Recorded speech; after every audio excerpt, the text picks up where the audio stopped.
বিসমিল্লাহির রহমানির রহিম। আসসালামু আলাইকুম। আজকে ভিডিওটা হঠাৎ করে ঘুম থেকে উঠেই আমার মনে হয় যে একটা ভিডিও বানাই, কারণ অনেক কিছু দেখি আপনাদের দেশের। তো আপনাদের একটা রাজনৈতিক দল নতুন করছে, বাচ্চা পোলাপাইন, এনসিপি। ওনার পেট ব্যথা হইল তারেক রহমান। নিজের দল রাইখা তারেক রহমানের পেঁচাল পারেন। ভদ্রলোকের নাম হলো ফাটারি, বুঝছেন? ফাটারি সাহেব বাচ্চা মানুষ, দল করছেন, দল ধৈর্য রাখেন, ধৈর্য ধারণ করেন। কালকেই ক্ষমতায় যাবেন গিয়া, আর ক্ষমতায় যারা আছেন আপনারা, তাদের কথা তো বাংলাদেশের মানুষ বলতেই আছেন। তবে ভিডিওটা বানানোর উদ্দেশ্য হলো আপনাকে দেখানোর জন্য একটা জিনিস। আপনি যে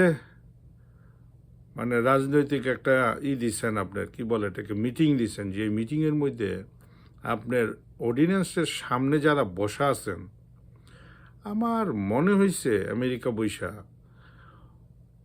পুরা গ্যালারিতে বোধহয় আমার মনে হয় 20% লোক নাই।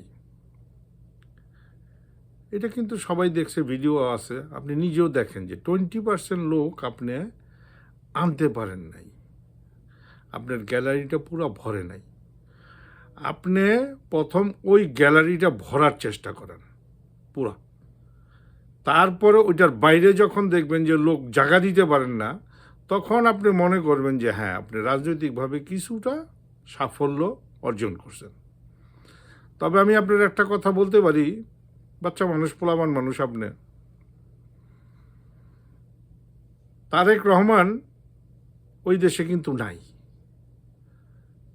একটা ভিডিও ছাড়ে, ওই ভিডিওটা দেখার জন্য কত কোটি লোক বসে থাকে সেইটা অগণিত। আপনি দরকার পড়লে দেখতে পারেন ভিডিওগুলি, যে তারেক রহমান ওই দেশে কীরকম পপুলার। আর সেই লোক সম্বন্ধে আপনি কথা বলেন, সে আসেন। আচ্ছা, সে না আসলে তো আপনার সুবিধা, আপনি খালি মাঠে গোল দিবেন, অসুবিধা কি? আপনি খালি মাঠে গোল দেন, কিন্তু নির্বাচন করেন। সাধারণ মানুষ যারে ভোট দিব সে নির্বাচিত হবে। আপনাদের দেশে আমার প্রিভিয়াস অভিজ্ঞতা থেকে আমি বলতে পারি, আপনারা মানুষের ইজ্জত করেন না, আর 2 দিন পরেই রাস্তায় নামেন, যাতা কথাবার্তা বলতে থাকেন, যেগুলি দেশের জন্য খুবই ক্ষতিকর। এগুলি বন্ধ করেন। এই নির্বাচনের পরে ওয়াদা করেন 5 বছর কেউ রাস্তায় নামবেন না, যদি দেশকে বাঁচাইতে চান।